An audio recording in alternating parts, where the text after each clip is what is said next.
یا حبیب اللہ الصلاۃ والسلام علیک یا رحمۃ للعالمین وعلی آلک و اصحابک یا محبوب رب العالمین۔ الحمد للہ وکفا وسلام علی عبادہ الذین اصطفیٰ، خصوصاً علی اشرف الانبیاء وعلی آلہ الکرماء و اصحابہ الرحماء وعلی آلہ و اصحابہ و ازواجہ و اہل بیتہ و اولیاء امتہ اجمعین۔ اما بعد فاعوذ باللہ من الشیطان الرجیم، بسم اللہ الرحمن الرحیم۔ وسیجنبها الاتقى الذی یؤتی مالہ یتزکیٰ وما لأحد عنده من نعمت تجزى الا ابتغاء وجہ ربہ الاعلی ولسوف یرضی۔ صدق اللہ مولانا العلی العظیم وصدق رسولہ النبی الأمی الکریم ونحن علی ذلک لمن الشاہدین والشاکرین والحمد للہ رب العالمین۔ انتہائی عزت و احترام کے لائق میرے سامعین ذی احتشام، آپ حضرات کو گزشتہ جمعۃ المبارک پہ کی جانے والی گفتگو یقیناً ذہنوں کے اندر کچھ نہ کچھ اس کا حصہ محفوظ ہوگا، اور آپ کو یاد ہوگا کہ گزشتہ جمعہ اور گزشتہ سے پیوستہ جمعۃ المبارک کی نشست میں اللہ رب العزت کے فضل و کرم سے ہم نے سیدنا صدیق اکبر رضی اللہ تعالی عنہ کی بارگاہ اقدس و اطہر میں ارمغان محبت اور عقیدتوں کا نذرانہ پیش کرنے کی اپنے علم کے مطابق کوشش کی تھی۔ آج پھر اسی موضوع کو آگے بڑھاتے ہوئے قرآن مجید فرقان حمید کی اسی سورہ مبارکہ جس کا گزشتہ جمعے پر اول حصہ میں نے خطبے کے اندر تلاوت کر کے اس کا ترجمہ آپ کو عرض کیا تھا، اسی سورہ اللیل اور سورہ ابی بکر کا آخری حصہ خطبے کے اندر تلاوت کر کے اس کا ترجمہ عرض کرنے کے بعد پھر اپنے موضوع کی طرف آتا ہوں۔ ان آیات مقدسہ میں جو خطبے کے اندر آج میں نے تلاوت کی ہیں، آیت نمبر 17 سے لے کے 21 تک، ان آیات مقدسہ کے اندر بھی اللہ رب العزت نے سیدنا ابوبکر صدیق رضی اللہ تعالیٰ عنہ کی شان اور ان کے مقام و مرتبہ کو بیان فرمایا ہے۔ اور یہ جو سورۃ پاک کا آغاز ہوا تھا، واللیل اذا یغشی والنہار اذا تجلی وما خلق الذکر والانثی ان سعیکم لشتی، ان آیات مقدسہ کے اندر بھی اللہ رب العزت نے 3 قسمیں یاد فرمانے کے بعد اس کے بعد اللہ کریم نے حضرت سیدنا ابوبکر صدیق رضی اللہ تعالیٰ عنہ کے 3 وصف بیان کیے تھے۔ ان 3 وصفوں میں سے پہلا وصف تھا فاما من اعطی، کہ یہ ابوبکر صدیق وہ ہے جو اللہ کی راہ میں جس وقت بھی کوئی شے دینے کا موقع آتا ہے تو کوئی موقع اپنے ہاتھ سے جانے نہیں دیتا، اللہ کی راہ میں یہ ہر وقت دیتا رہتا ہے۔ واتقی، اور دوسری صفت بیان کی تھی کہ اس کے دل میں تقوی موجود ہے، ہم خلاق عالم اس کے دل میں موجود تقوی کی گواہی ارشاد فرما رہے ہیں۔ اور تیسرا وصف بیان کیا تھا اللہ کریم نے سیدنا صدیق اکبر کا، وصدق بالحسنی، یہ کہ یہ الحسنی کی تصدیق کرتا ہے۔ الحسنی سے مراد کیا ہے؟ الحسنی سے مراد مفسرین کرام نے فرمایا الحسنی سے مراد توحید بھی ہے، گویا کہ یہ توحید کا پیغام جس وقت سیدنا ابوبکر صدیق کے کان تک پہنچا تو سب سے پہلے ابوبکر صدیق نے توحید باری تعالیٰ کا تصدیق کی، اور رسالت کا پیغام پہنچا تو رسالت کی تصدیق کی۔ اور ایک اور معنی مفسرین کرام نے الحسنی کا بیان کیا ہے کہ ہر غیب کی چیز کی خبر جب سیدنا صدیق اکبر تک پہنچتی ہے تو وہ چیز ان کی نگاہوں کے سامنے نہیں ہوتی، تو الذین یؤمنون بالغیب، غیب پر ایمان لاتے ہوئے سب سے پہلے جو غیب کی تصدیق کرتا ہے اس کا نام بھی صدیق اکبر ہے۔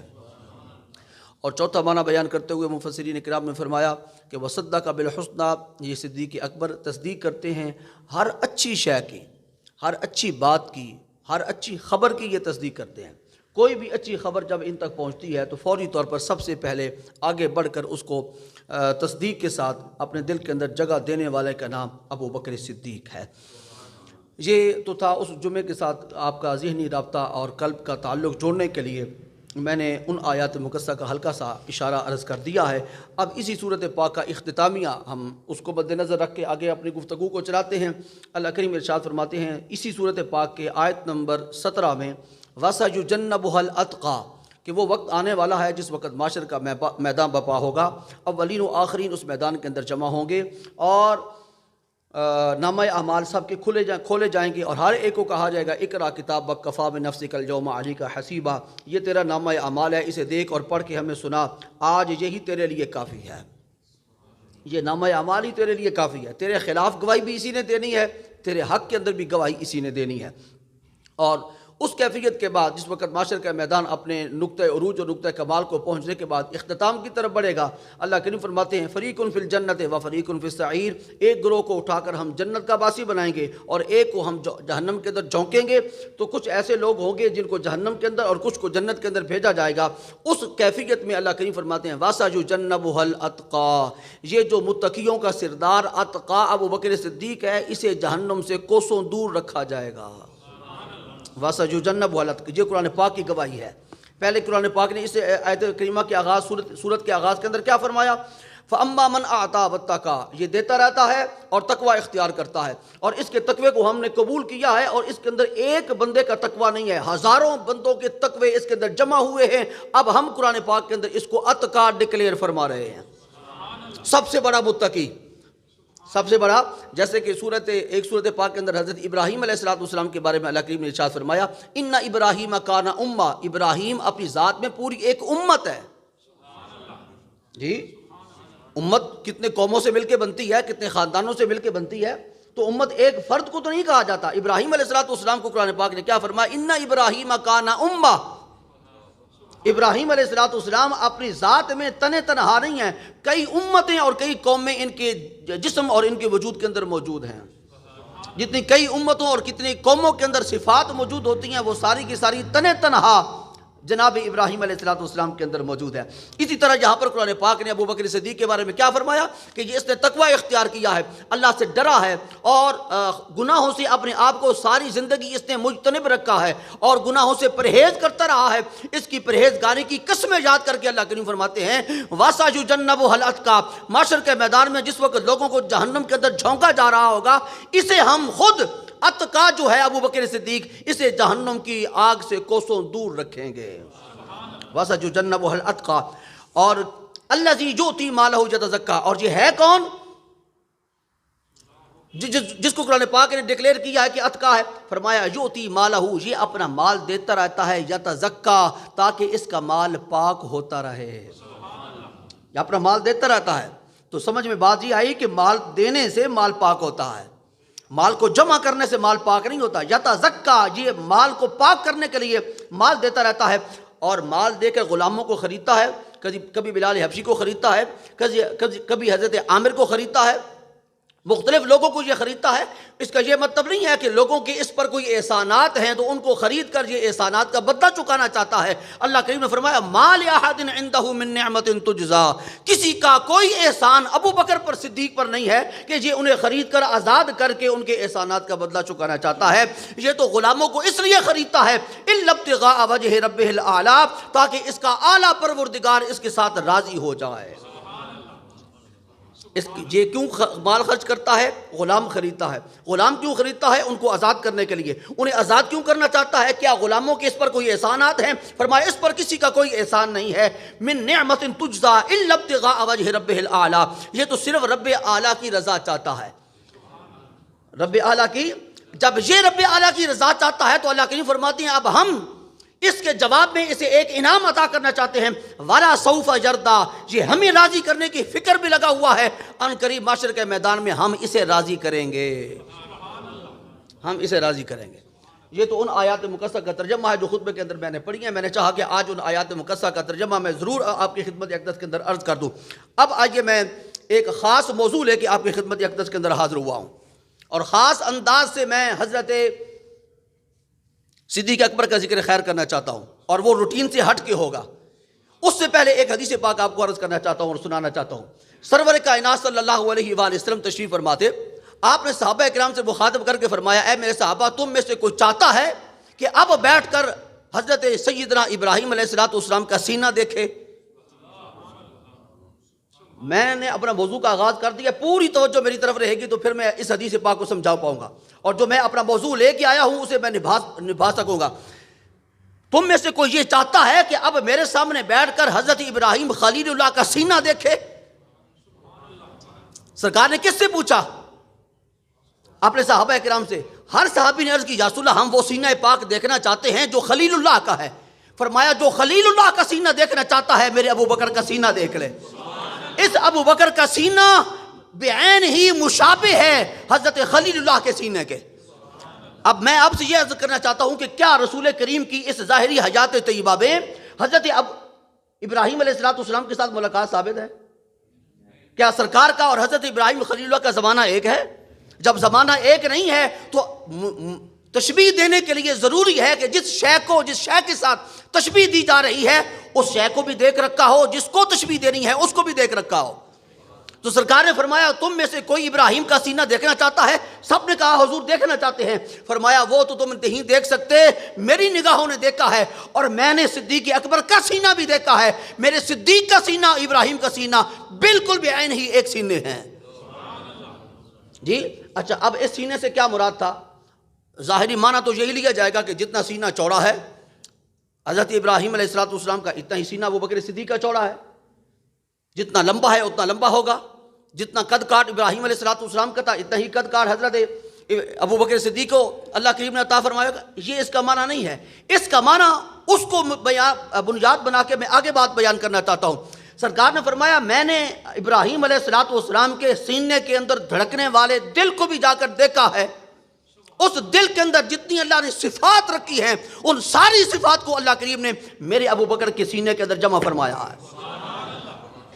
ان ساری صفات کو جمع فرمایا. ایک ظاہری معنی کہ ابو بکر کا سینہ اور حضرت ابراہیم کا سینہ بالکل برابر ہیں.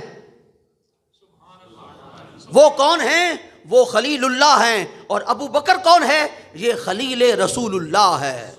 حضرت ابراہیم اللہ کے دوست ہیں اور ابو بکر صدیق یہ رسول اللہ کے دوست ہیں. ایسے بات ہے کہ نہیں؟ آگے بڑھیے. اب اس کا ایک تو یہ ظاہری معنی تھا. اب اس کا باطنی معنی کیا ہے؟ اس کا باطنی معنی یہ ہے کہ رسول کریم فرما رہے ہیں کہ جو صفات اللہ کریم نے نبوت کے علاوہ، رسالت کے علاوہ، خلت کے علاوہ ابراہیم علیہ السلام کے سینہ پاک کے اندر ودیت کی تھی وہ ساری کی ساری صفات ابو بکر صدیق کے سینے کے اندر منتقل کی ہیں. اب آئیے چار بنیادی چیزیں جو حضرت خلیل اللہ کے وجود کے اندر پائی جاتی تھی اور اعمال صالحہ کی شکل میں ان سے سرزد ہوئیں، وہی چار صورتیں اور وہی چار صفات ابو بکر صدیق کے ہاں بھی موجود ملتی ہیں. پہلی بات، حضرت ابراہیم خلیل اللہ نے اللہ کی راہ میں اپنا مال خرچ کیا. وہ واقعہ شاید آپ حضرات کے ذہن کے اندر ہو. آپ ریوڑ لے کے باہر نکلے. حضرت ابراہیم علیہ السلام ریوڑ چڑھایا کرتے تھے. اور یہ کوئی عیب والی بات نہیں ہے بھئی، ریوڑ چڑھانا یہ کوئی عیب والی بات نہیں ہے. اگر یہ عیب والی بات ہوتی تو حلیمہ سعدیہ کی محبوب کائنات بکریاں نہ چراتے. دنیا کے اندر کوئی پیشہ بھی حقارت کی نظر سے دیکھے جانے کے قابل نہیں ہے. سارے پیشے عظمت والے ہیں. سارے پیشے ضروری نہیں ہے کہ بندہ بینک کی سیٹ پہ بیٹھا ہوا ہو تو پھر ہی اتراتا رہے. ہاں نہیں، اس کو نہیں اترانا چاہیے کیونکہ وہ سودی لین دین کا کاروبار کر رہا ہے. اسے نہیں اترانا چاہیے. اترانا اس موچی کو چاہیے جو کسی کے جوتوں کو گانٹ رہا ہے اور اس کے من کے اندر یہ تصور موجود ہے کہ میں کسی کے جوتوں کو گانٹ رہا ہوں. رسول کائنات نے اپنے جوتے مبارک کو اپنے دست مبارک کے ساتھ گانٹا تھا. اس موچی کو ناز کرنا چاہیے. بات ٹھیک کر رہا ہوں غلط ہے؟ جی آپ کی تائید بھی تھوڑی سی مجھے چاہیے تاکہ تھپکی مجھے لگتی رہے. 2 لاکھ 4 لاکھ اگر تو تنخواہ لے رہا ہے بینک کی سیٹ پہ بیٹھ کے تو تیرے اندر یہ کبھی خیال نہیں پیدا ہوا، تیرے ضمیر نے کبھی نہیں جھنجھوڑا کہ میں اسی سیٹ پر بیٹھ کر سودی لین دین کر رہا ہوں؟ جی گاڑیاں دی جا رہی ہیں، گاڑیاں لی جا رہی ہیں. موچی افضل ہے جو تھوڑے پیسے کما کے گھر لاتا ہے، حلال کے ہوتے ہیں، سچ بولتا ہے اور حلال کھاتا ہے. تو ہاں ٹھیک ہے، جن کو اس کے علاوہ کوئی اور کاروبار نہیں مل رہا اور ان کے روزی کا ذریعہ اللہ کریم نے یہی بنا رکھا ہے، بے شک بینک کے اندر کام کرتے رہیں، اس کے اندر ہمیں غرض نہیں ہے، لیکن اترانا نہیں چاہیے. ہاں اترانے والی موچی کی بات ہے. جو گھر کے اندر جھاڑو دیتا ہے اسے بھی یہ تصور ہونا چاہیے کہ رسول کائنات نے اپنے دست مبارک کے اندر جھاڑو پکڑ کر عائشہ صدیقہ کے حجرے کو بھی صاف کیا ہے، اپنے صحن مبارک کو بھی صاف کیا ہے. سرکار کریم نے اپنے کپڑے مبارک خود دھوئے ہیں. اتنی عظیم ہستی اور اس طرح کے کام کر کے چھوٹے کام کرنے والوں کی عزت کو اور ان کی عظمت کو اور ان کے سر کو بلند کر دیا ہے. حضرت ابراہیم علیہ السلام اپنے گھر سے ریوڑ چلانے کے لیے باہر نکلے، جو ہی قدم باہر رکھا درخت تھا پاس، درخت سے آواز آ رہی تھی سبوح قدوس ربنا ورب الملائکۃ والروح۔ کہا اس کفرستان عالم میں میرے رب کا نام لینے والا یہ کون ہے؟ درخت کی طرف مڑ کے دیکھا، کوئی آواز تو آ رہی تھی لیکن دکھائی نہیں دے رہا تھا۔ اور جس وقت وہ آپ نے اس درخت کی طرف مڑ کے دیکھا نا، درخت بولتے ہیں، انی ان اللہ کی صدا آئی تھی کہ نہیں آئی تھی وادی سینا میں؟ انی ان اللہ، میں تیرا رب ہوں اے موسیٰ، یہ کہاں سے صدا آئی تھی؟ درخت سے صدا آئی تھی۔ کوئی تھوڑا سا مطالعہ فرمایا کرے قرآن پاک کا، یہ ہمارے لیے ہی نازل ہوا ہے، اردو ڈائجسٹ ہمارے لیے نہیں آیا ہے، یہ ہمارے لیے آیا ہے۔ اس سے بہتر کہانی سچی کس کتاب کے اندر ہو سکتی ہے؟ اس کے اندر جو کہانیاں موجود ہیں ان کو احسن القصص فرمایا گیا ہے، بہترین اور حسین ترین کہانیاں۔ حضرت یوسف علیہ السلام کا قصہ، حضرت موسیٰ علیہ السلام کا قصہ، حضرت ہارون کا قصہ، حضرت ابراہیم کا قصہ، تھوڑے خوبصورت قصے ہیں، اور وہ قصے ایسے ہیں جن کے اوپر اللہ کی رضا شامل حال ہے، اللہ کی رضا ہے۔ بیٹے کو خنجر کے نیچے لٹایا جا رہا ہے، یہ قصہ نہیں ہے؟ اور بیٹا آج خود اپنی مرضی کے ساتھ خنجر کے نیچے لیٹ رہا ہے، یہ قصہ کہانی نہیں ہے؟ لیکن اس قصے کہانی کو جس وقت تو بیان کرے گا تیرے من کے اندر سے آواز آئے گی، یہ قصہ کہانی نہیں ہے، یہ حقیقت ہے۔ اور اس قصے کہانی کو تو پڑھے گا، ایک ایک حرف پر 10 نیکیاں تجھے عطا ہوتی چلی جائیں گی۔ تو قصے تو وہ پڑھنے چاہیے کہ نیکیاں ملے۔ اللہ اکبر۔ ابراہیم علیہ السلام باہر نکلے، درخت سے آواز آ رہی تھی۔ ہاں یہاں رک کے بات عرض کر دینا چاہتا ہوں، درخت سے آواز آئی نا، کس کو؟ حضرت ابراہیم علیہ السلام کو۔ درخت سے آواز آئی کس کو؟ حضرت موسیٰ علیہ السلام کو۔ اور ایک اور بھی مکہ مکرمہ کے اندر ایسا عبداللہ کا لخت جگر دنیا کے اندر تشریف لایا کہ اس نے درختوں کو بلایا تو درخت دوڑتے ہوئے اس کی بارگاہ میں آ گئے۔ اگر درخت بولتے ہیں تو چل بھی سکتے ہیں جی۔ اگر کسی کو اعتراض ہو کہ یہ حدیث من گھڑت ہے اور موضوع ہے تو پھر میں کہہ سکتا ہوں کہ موسیٰ علیہ السلام کو بھی درخت سے آواز نہیں آئی تھی، کیونکہ درختوں کی زبان نہیں ہوتی۔ اگر درختوں کی زبان ہوتی ہے تو سمجھ لو کہ محمد پاک کر کے بلائیں تو درختوں کو اللہ کریم قدم بھی عطا کر سکتا ہے۔ جاءت لدعوتہ الاشجار ساجدۃ تمشی الیہ علی ساکن بلا قدم۔ ان درختوں کے اندر شعور اور ادراک اور زندگی پیدا ہو گئی کہ ہمیں کس نے بلایا ہے، ہمیں کس نے بلایا ہے۔ اللہ اکبر۔ درخت کی طرف مڑ کے حضرت ابراہیم علیہ السلام نے دیکھا، درخت پہ کوئی نظر نہیں آ رہا لیکن آواز آ رہی ہے سبوح قدوس ربنا ورب الملائکۃ والروح۔ آپ یہ کلمہ طیبہ رمضان شریف کے اندر پڑھتے ہیں نا، سبوح قدوس، اس کا کبھی ترجمہ آپ سماعت فرمائیں نا تو آپ کے 14 طبق روشن ہو جائیں۔ آگے بڑھتے ہیں جناب۔ تو ابراہیم علیہ السلام نے مڑ کے دیکھا کوئی بندہ نظر نہیں آ رہا، آواز آ رہی ہے۔ آپ نے فرمایا بھی کون؟ اس کفرستان عالم میں میرے رب کا نام لینے والا، یہاں تو میرے سوا کوئی نام لینے والا نہیں ہے۔ میں جس گھر سے نکل کے آ رہا ہوں اس گھر کا خود مالک جو ہے آزر، وہ بت تراش ہے، بت فروش ہے، تو یہاں پر اللہ کا نام لینے والا میرے علاوہ ہے ہی کوئی نہیں۔ تو کون ہوتا ہے میرے رب کا نام لینے والا؟ اور تیری آواز بڑی مجھے پیاری لگ رہی ہے، ایک بار پھر یہ نغمہ نہیں سناتا؟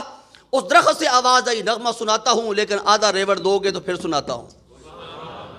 اپنے رب کا نام سننا ہے نا، رب کا نام لینے میں بھی بڑی لذت ہے، رب کا نام سننے میں بھی بڑی لذت ہے۔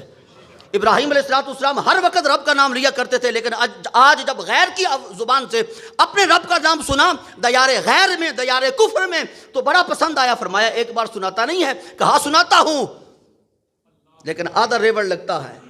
کہا سارا ریوڑ بھی لے لے، ایک بار میرے رب کا نام سنا دے، ایک بار میرے رب کا نام سنا دے۔ ہم نے تو اپنے رب کا نام سننے کی لذت حاصل نہیں کی، جن کو لذت کا یہ چسکا پڑ جاتا ہے وہ ہر وقت اپنے رب کا نام سنتے بھی ہیں، سناتے بھی ہیں۔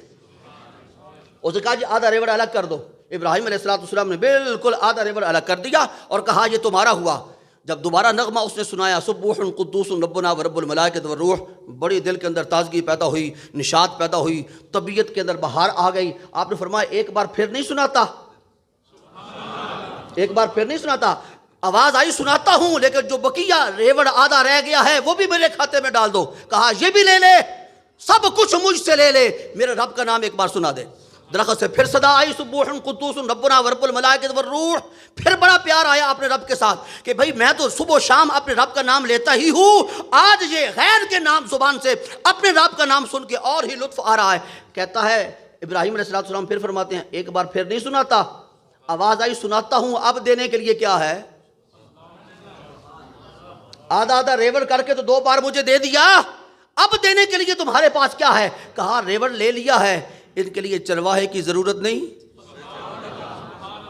چرواہے کی ضرورت نہیں، تو نظر ہی نہیں آ رہا، تو نے ریوڑ کو چرانا کیسے ہے؟ اس چرواہے کے طور پر مجھ ابراہیم کو خرید لے، اور اس کا مول یہ ہے کہ میرے رب کا ایک بار نغمہ اپنی زبان پر جاری کر دے۔ اس نے کہا یہ بھی منظور ہے۔ جب تیسری بات سنایا سبوح قدوس ربنا ورب الملائکۃ والروح، ابراہیم علیہ السلام نے جو اپنا ہاتھ بلند کیا، کہا اس ہاتھ کو پکڑ لے، آج کے بعد تو میرا آقا ہے، میں تیرا غلام ہوں۔ ادھر سے آواز آئی یہاں غلامی نہیں ہے، آپ ہی سردار ہیں، ہم تو صرف آپ کا امتحان لے رہے تھے، ہم تو امتحان لے رہے تھے، ہم نے تو اس فرشتوں کو بھیجا تھا کہ یہ جا کر اس کفرستان عالم میں ہمارے نام کی مالا جپے اور آپ کے کانوں کے اندر ہماری آواز جائے، اور اس کے بدلے میں آپ کرتے کیا ہیں؟ قد صدقت الرؤیا، اے ابراہیم تو ہر میدان کے اندر سچا ہے، یہ ریوڑ بھی تیرا ہے اور تو بھی آزاد ہے، ہم نے پہچان لیا ہے کہ تو میرا ہے، میرا خلیل ہے۔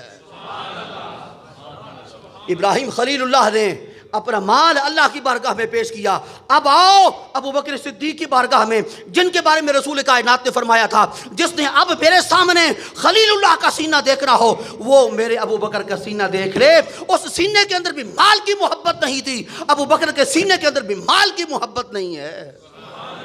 غزوہ تبوک کے موقع پہ جو کچھ گھر سے ملا دیواروں پہ ہاتھ پھیرا تاکہ کوئی سوئی دھاگا بھی اٹکا ہوا دیوار کے ساتھ باقی نہ رہ جائے، سارا کچھ اٹھایا، گٹھری کے اندر باندھا، صدیق نے اپنے سر پہ رکھا اور حضور کی بارگاہ ناز کے اندر لا کر پیش کر دیا۔ جی وَمَا لِأَحَدٍ عِنْدَهُ مِن نِعْمَةٍ تُجْزَىٰ۔ آگے بڑھئے، حضرت ابراہیم علیہ السلام نے ہجرت کی، آپ بابل کے مقام پر رہا کرتے تھے، وہاں سے آپ چلے مصر میں آئے، مصر سے ہجرت کی آپ نے بیت المقدس میں آئے، بیت المقدس سے آپ نے ہجرت کی مکہ پاک کے اندر آئے، مکہ پاک سے آپ نے ہجرت کی شام کے وادی کے اندر آئے۔ یہ ساری ہجرت ہے کس کی؟ خلیل اللہ کی۔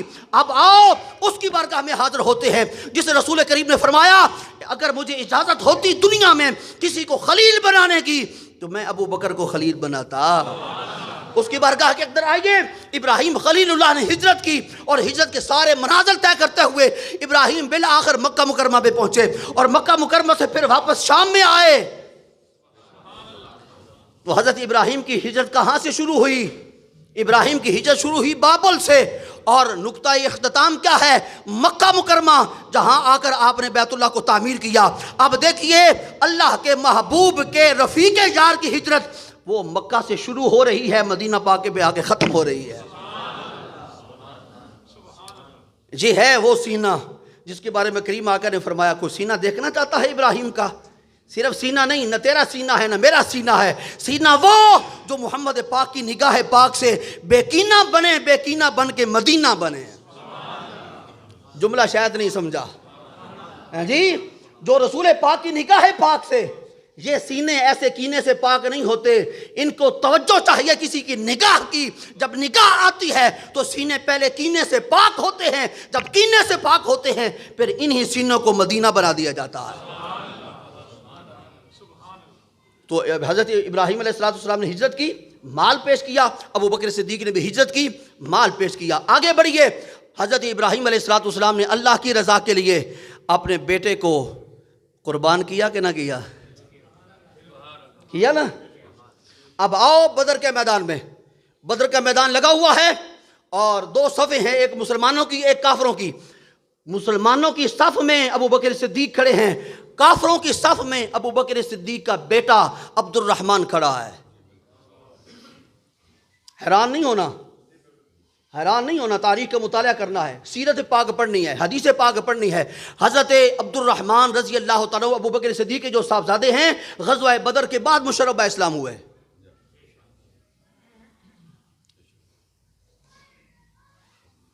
سالن کے اندر مرچیں زیادہ ڈال جائیں نا کسی ہوٹل پہ تو پہلے بندہ اس میں سے آ کے کھاتا ہو تو بڑا حیران ہو جاتا ہے کہ پہلے تو انہوں نے کبھی ایسا نہیں کیا، آج انہوں نے ایسا کیوں کر دیا ہے۔ پریشان ہوتا ہے نا بندہ۔ ایسے ہی جس وقت کو میں نئی بات کرتا ہوں نا، چونکہ مطالعہ نہیں ہوتا سامعین کا، پھر حیران ہو جاتے ہیں کہ یہ مولوی صاحب کیا کہہ رہے ہیں۔ مولوی صاحب کے پاس الحمدللہ قرآن پاک ہے۔ مولوی صاحب ڈائجسٹ پڑھ کے نہیں آتے، بخاری اور مسلم پڑھ کے آتے ہیں، ابن ماجہ پڑھ کے آتے ہیں، نسائی پڑھ کے آتے ہیں، امام احمد بن حنبل پڑھ کے آتے ہیں، اور قرآن پاک کی 27 تفاسیر میری اپنی ذاتی لائبریری کے اندر ہیں جو عربی زبان میں ہیں۔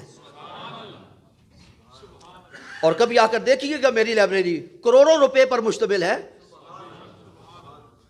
اللہ اکبر, کروڑوں روپے پر میری لائبریری ذاتی, گورنمنٹ کی عطا کردہ نہیں, ذاتی لائبریری کروڑوں پر مشتمل ہے. تو ابو بکر صدیق ایک صف میں کھڑے مسلمانوں کی صف میں, سامنے ان کے بیٹے جس کو اب میں کہہ رہا ہوں رضی اللہ تعالیٰ عنہ, لیکن بدر کے میدان میں رضی اللہ تعالیٰ عنہ کہنے کے لیے تیار نہیں ہوں. جی ابو بکر صدیق حضور کی بارگاہ اقدس کے اندر حاضر ہوئے, عرض کرتے ہیں یا رسول اللہ, یہ میرا بیٹا کھڑا ہے عبد الرحمن, اور آپ کے دشمنوں کی صف میں کھڑا ہے, آپ اجازت عطا فرمائیں, جنگ شروع ہونے سے پہلے میں اپنی تلوار کے ساتھ اپنے بیٹے کا سر قلم کرنا چاہتا ہوں. اپنے بیٹے کا سر, اولاد کی قربانی ہے کہ نہیں؟ اگر سرکار اجازت فرما دیتے تو کیا ابو بکر صدیق نے ٹلنا تھا؟ یہ ٹلنے والا ہے ہی نہیں, اور جو ٹل جانے والا ہو وہ صدیق نہیں ہوتا. جو ٹل جانے والا ہو وہ صدیق. سرکار نے فرمایا نہیں, ایسا نہیں کرنا. تھوڑی دیر کے بعد پھر حاضر ہوئے, اجازت چاہی, پھر سرکار نے منع فرما دیا. تیسری بار پھر حاضر ہوئے, عرض کرتے ہیں یا رسول اللہ مجھ سے دیکھا نہیں جاتا کہ آپ کے دشمنوں کی صف میں میرا بیٹا کھڑا ہو. فرمایا نہیں ابو بکر, ہم نے پہلے راز کے اندر بات رکھی ہے, اب اس راز سے پردہ اٹھانے لگے ہیں. ایک وقت آئے گا یہی تیرا بیٹا مشرف اسلام ہو کر میرا صحابی بنے گا. جی جنگ کے اندر بندہ قتل بھی تو ہو سکتا ہے. فرمایا نہیں قتل ہوگا, فرمایا نہیں قتل ہوگا. جنگ بدر پوری مکمل ہوگی. اب منظر دیکھیے, موت کا ڈر ان کو نہیں ہوتا. کیوں؟ علی المرتضیٰ جس وقت سرکار نے ہجرت فرمائی, علی المرتضیٰ کس کے بستر پہ آرام کر رہے تھے؟ وہ باپ کا بستر تھا, وہ بھائی کا بستر تھا, وہ چچا کا بستر تھا, وہ ذاتی بستر تھا. اس بستر پر سونا موت کو دعوت دینے کے مترادف تھا, کیونکہ اس حجرہ پاک کے ارد گرد 40 بدماش اپنی زہر کے اندر بجھی ہوئی تلواریں لے کے بیٹھے ہوئے تھے کہ جو بھی اس بستر پر آج صبح ہمیں ملے گا اس کا سر تن سے جدا کر دیں گے. علی المرتضیٰ کو اس بات کا علم نہیں تھا. فرمایا اے علی, تو میرا نائب ہے, میں امین ہوں, اور میں تجھے اپنی امانتیں سپرد کرتا ہوں جو مکہ والوں کی ہیں. صبح امانتیں ان کو واپس کرنا, اور امن امان قبا کے مقام پر مدینہ پاک میں تمہارا انتظار کروں گا, وہاں میرے پاس پہنچ جانا. جی بعد میں کسی نے پوچھا اے علی المرتضیٰ, اس روز بستر پر بڑی بے چینی کے ساتھ تم نے رات گزاری ہوگی, تڑپتے ہوئے رات گزاری ہوگی, کوئی تیر نہ آ جائے, کوئی بھالا نہ لگ جائے, کوئی میرے پہلو کے اندر خنجر پیوست نہ کر دے, تو موت کے بستر پر تم سو رہے تھے, تمہیں اس روز نیند تو نہیں آئی ہوگی. فرمایا اللہ کی قسم کھا کر کہتا ہوں جو سکون کی نیند اس رات آئی ہے نہ کبھی پہلے آئی ہے نہ بعد میں آئی ہے. اور تو کہہ رہا ہے کہ میں موت کے بستر پر سو رہا تھا. موت کے نہیں, میں منبع حیات کے بستر پر سو رہا تھا, اور میں گارنٹیڈ تھا.